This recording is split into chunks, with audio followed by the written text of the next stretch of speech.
Everybody is analyzing where Kylian Mbappé should play on the pitch. Left wing, false 9, right wing. Should Carlo Ancelotti change the system to a 4-3-3? Should he stick to the diamond? People are drawing heat maps and passing networks, arguing endlessly about expected goals, defensive work rates, and touches in the penalty box.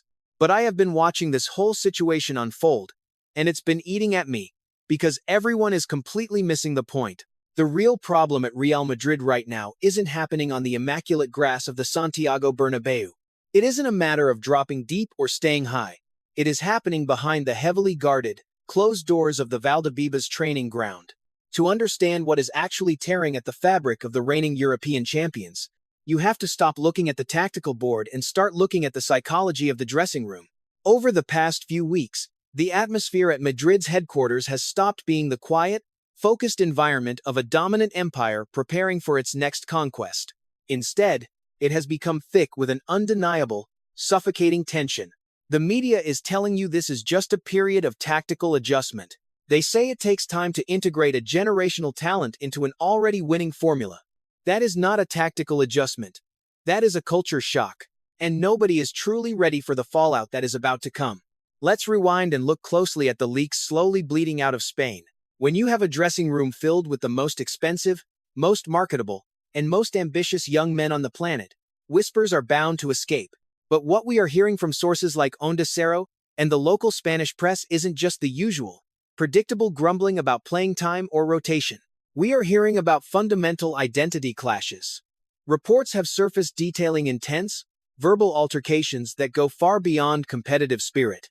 It started as quiet whispers, but it has quickly escalated into very public, undeniable displays of frustration on the training pitches. Kylian Mbappé, the undisputed crown jewel of Florentino Perez's second great Galácticos project, has found himself repeatedly clashing with the established young kings of Madrid. We are talking about heated exchanges with Jude Bellingham, the man who carried the team on his back for the first half of last season and established himself as the emotional heartbeat of the squad. We are talking about raised voices and visible, aggressive frustration directed at Vinicius Jr., the player who genuinely believes, and with very good reason, that he is the current best player in the world and the rightful heir to the Ballon d'Or. When Mbappé finally arrived in the Spanish capital, the assumption was that his sheer gravity would force everyone else into an orbit around him. That is how it worked in Paris. That is how it is supposed to work for superstars of his magnitude. But Madrid is different. This isn't just a petty disagreement over who takes the penalties or who makes the decisive run into the left half space. This is a violent, unseen struggle for the hierarchy of the club. When Bellingham throws his hands up in frustration during a training drill, or when Vinicius refuses to pass the ball in a simulated counterattack, they are not just complaining about a bad pass or a missed run. They are sending a very clear message. They are marking their territory. They built this current iteration of Real Madrid. They bled for the badge to win the Champions League without a recognized, world-class striker, defying all tactical logic. They established the current winning culture. And now, someone has walked into their house and expected them to immediately hand over the keys to the kingdom. Carlo Ancelotti stands on the touchline, an absolute master of man management, watching this all unfold. His raised eyebrow, usually a symbol of calm, unshakable control, now masks a deep anxiety. He knows better than anyone that tactics can be tweaked in an afternoon film session. But repairing a fractured locker room?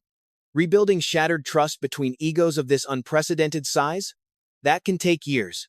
Or, as history has shown us at this very club, it can end in an abrupt, catastrophic collapse.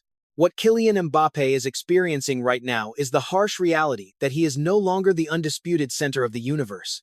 He is just another massive star in a galaxy that was already burning brightly before he arrived. And this realization is triggering a secret war that threatens to consume their entire season. To comprehend the sheer scale of this friction, we have to look deeply at the psychological baggage Kylian Mbappé brought with him from France. For the better part of a decade at Paris Saint-Germain, Mbappé was not just a star player. He was the entire sporting project. He was the tactical focal point, the marketing epicenter, and, according to numerous reports, a shadow executive with a loud voice in club policy. The institution bent to his will. Every transfer window, every managerial appointment, Every tactical tweak was executed with one singular question in mind. How does this maximize Kylian? He was the undisputed center of the universe. When you operate in that reality for years, it fundamentally alters your professional baseline. You do not adapt to the system. You expect the system to adapt to you. Then, he arrives in the Spanish capital. The presentation at the Santiago Bernabéu was a coronation, an event fit for a generational king finally claiming his destiny. But when the confetti was swept away, the flashing cameras disappeared, and the heavy doors of the Valdebebas training complex swung shut, Mbappé walked into a reality he had never experienced before. He walked into a locker room that did not need saving. That is the crucial detail the media seems to be ignoring. Real Madrid did not acquire Kylian Mbappé to rescue them from a period of mediocrity. They brought him in as the ultimate luxury addition to a squad that had literally just conquered Europe. Put yourself in the boots of Vinicius Jr. for a moment. You have spent years transforming from an inconsistent teenager into a ruthless, clinical finisher. You have endured unimaginable pressure, carried the attacking burden of the heaviest shirt in world football, scored in multiple Champions League finals, and cemented your status as an untouchable global icon. Or look at the situation through the eyes of Jude Bellingham, a kid who arrived in a foreign country, took Zinedine Zidane's legendary number 5 shirt, and immediately played with the arrogant swagger of a 10-year veteran. He scored last-minute Clasico winners, sacrificed his body playing out of position, and bled for the badge, in a makeshift tactical setup designed specifically because the club lacked a true striker. They built the throne. They survived the grueling, exhausting campaigns to put Real Madrid back on top of the mountain. So, when Mbappé steps onto the training pitch, demands the ball in his preferred pocket of space, or visibly expresses frustration that a pass from the midfield didn't arrive precisely on his timeline, the reaction from the established guard is not automatic deference. It is defiance. When reports leak out of Spain detailing Bellingham snapping back during a passing drill, or Vinicius demonstratively ignoring a run to take the ball himself, that is not a momentary lapse in teamwork. That is a political statement. It is a violent, visceral rejection of the idea that they must now demote themselves to supporting actors in the Kylian Mbappé cinematic universe. What we are witnessing is the collision of massive, fragile egos trying to establish a new world order. In a standard footballing dressing room, a hierarchy is established naturally over time, dictated by age, tenure, and consistent performance. But at Real Madrid right now, you have 3 distinct apex predators, all operating in the exact same territory, all legitimately believing they are the alpha. Mbappé believes his global status and raw talent demand total submission from the collective. Vinicius believes his recent Champions League medals and seniority demand ultimate respect. Bellingham believes his sheer force of will and emotional leadership give him the right to dictate the temperature of the team. The training ground is no longer a sanctuary to practice set pieces or refine defensive shapes. It has become a gladiatorial arena where these young kings are relentlessly testing each other's boundaries, probing for weakness, and fighting a secret, exhausting war for the undisputed hierarchy of the club. It is easy to look at the front line and dismiss this as a predictable problem. You put 3 Ballon d'Or contenders in the same attacking third. There will be friction. The media loves a superstar clash.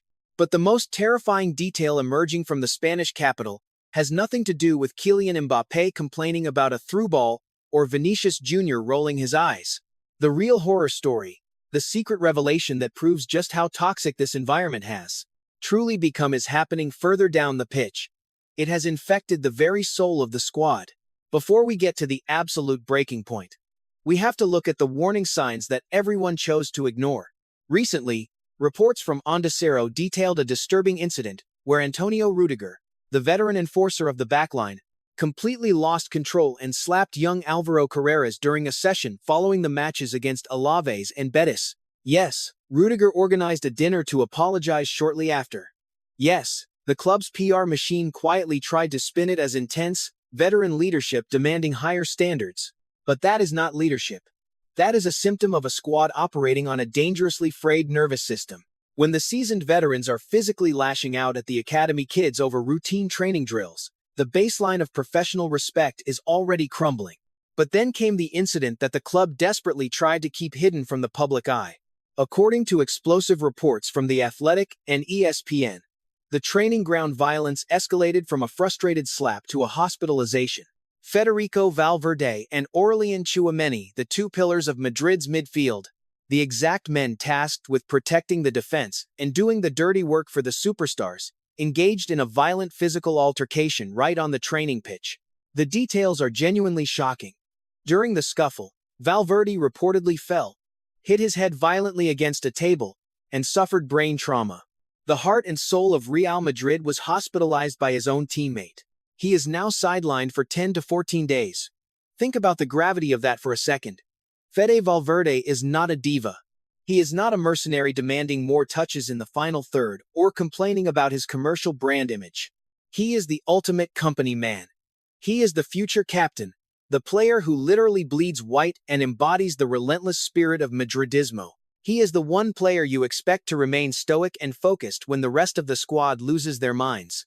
When the infection of ego and frustration reaches a player like Valverde, when a training session devolves into a brawl that sends your most dedicated midfielder to the emergency room, it means the entire ecosystem is diseased. That is not a sign of competitive intensity. That is a complete and total breakdown of institutional discipline. And this brings us to the most uncomfortable truth of all. When the most pious, dedicated soldiers in your army are shedding blood in the barracks, the dressing room no longer belongs to the manager. Carlo Ancelotti's entire managerial legacy is built on the premise of being the ultimate peacekeeper. He is the father figure who absorbs the pressure and keeps the superstar egos perfectly balanced. But Ancelotti's inaction in the face of this escalating violence speaks volumes. The power dynamic has shifted so drastically toward the players that the legendary Mesustio had been reduced to a powerless spectator in his own facility. He isn't managing a football team anymore. He is presiding over a collapsing empire. The generous reading of this situation is that elite players are simply fiercely competitive. You put the most driven, ambitious athletes in the world into a relentless high-pressure cooker like Madrid, and training ground bust-ups are inevitably going to happen. You could easily argue that this is just raw, unfiltered passion, boiling over in the heat of the moment. The less generous reality? This is Paris Saint-Germain 2 playing out right in front of our eyes. This is the Galáctico's curse returning to haunt the Santiago Bernabéu. If you look closely at the history of this institution, whether you are a younger fan who grew up watching the recent era of Champions League miracles, or a middle-aged supporter who vividly remembers the early 2000s, the pattern is terrifyingly familiar. When Florentino Perez built his first Galáctico's empire with Zidane, Figo, Ronaldo, and Beckham, it was a commercial dream but a dressing room nightmare. They assembled all the brightest stars in the sky but casually removed the very gravity that kept them in orbit. Claude Makélélé. When Makelele was sold because he wasn't marketable enough, the entire system shattered. You cannot build a functioning empire consisting entirely of kings. Someone has to carry the water. Someone has to be willing to do the invisible, unglamorous labor. At PSG, they tried the exact same arrogant experiment by forcing Messi, Neymar, and Mbappé into the same starting 11. 3 kings, absolute power, 0 balance. The result was inevitable. Domestic dominance masking humiliating European collapses against cohesive teams with a fraction of the talent but a massive surplus of unity. And that brings us to the silent ghost currently haunting the halls of Valdebebas. Everyone is endlessly talking about the arrival of Kylian Mbappé, but nobody is talking about the departure of Toni Kroos. When Kroos retired, the media mourned his passing range. They analyzed his ability to mathematically dictate the tempo on the pitch and find the perfect angle under extreme pressure. But Toni Kroos did not just dictate the tempo of the football. He dictated the emotional temperature of the entire squad. He was the undisputed patriarch of that dressing room. When the media scrutiny became overwhelming or egos began to flare up, Kroos didn't need to scream or physically lash out like Antonio Rudiger. He demanded order through his sheer presence, his icy demeanor, and his absolute, uncompromising professionalism. He was the heavy anchor that kept the younger, highly emotional generation players like Vinicius, Rodrigo, Bellingham, and Camavinga securely grounded in reality. Now, that anchor is gone. The patriarch has left the building. Stepping directly into that massive, unstable power vacuum is Kylian Mbappé, a player completely accustomed to wielding absolute authority. The violence on the training ground, the bickering over the hierarchy, the shocking hospital visit for Fede Valverde, it all stems from this single void. The young superstars are fighting a brutal civil war to see who inherits the throne that Cruz left behind, while Ancelotti watches helplessly from the sidelines. The club has forgotten the most painful lesson from its own past.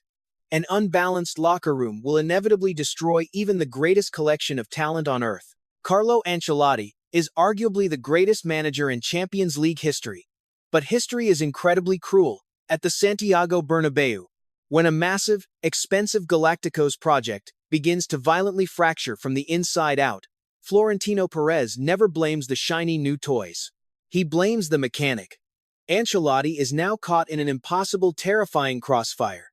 He has to somehow convince Kylian Mbappé to temporarily sacrifice his massive ego for the sake of the badge, while simultaneously convincing Vinicius Jr. and Jude Bellingham that their hard-earned territory hasn't been completely stolen.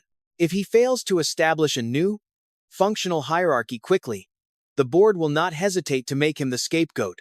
When players like Fede Valverde are ending up in the hospital because of internal friction, and academy kids are getting slapped by frustrated veterans, the clock is ticking much faster than anyone at the club wants to admit. The current silence from Ancelotti on the touchline isn't tactical patience. It is the silence of a man who knows his entire empire is standing on the edge of a cliff. So, we are left with a massive, billion-dollar question that could define European football for the next half-decade. And I want to know where you stand on this, because it feels like the footballing world is completely split. Tell me in the comments what you actually think. Is Kylian Mbappé single-handedly destroying the delicate dynamic of a Champions League winning team with his Parisian ego? Or are Vinicius Jr. and Jude Bellingham simply failing to mature and make room for a truly generational talent who was always destined to be the face of this club? Someone has to compromise. Who should it be? Keep a very close eye on the body language the next time Real Madrid steps onto the pitch. Don't look at the ball. Look at who celebrates with who. Look at who immediately drops their head or turns away when a pass is misplaced. Come back to this video when the Champions League knockout stages begin, because by then, the secret war will be over. The locker room will either be ruthlessly unified, or it will be completely shattered beyond repair. If this kind of deep dive into the psychology, power dynamics, and politics of football is what you come here for, hit that subscribe button. We don't just talk about the expected goals here, we talk about the humans behind the numbers. I will see you in the next one.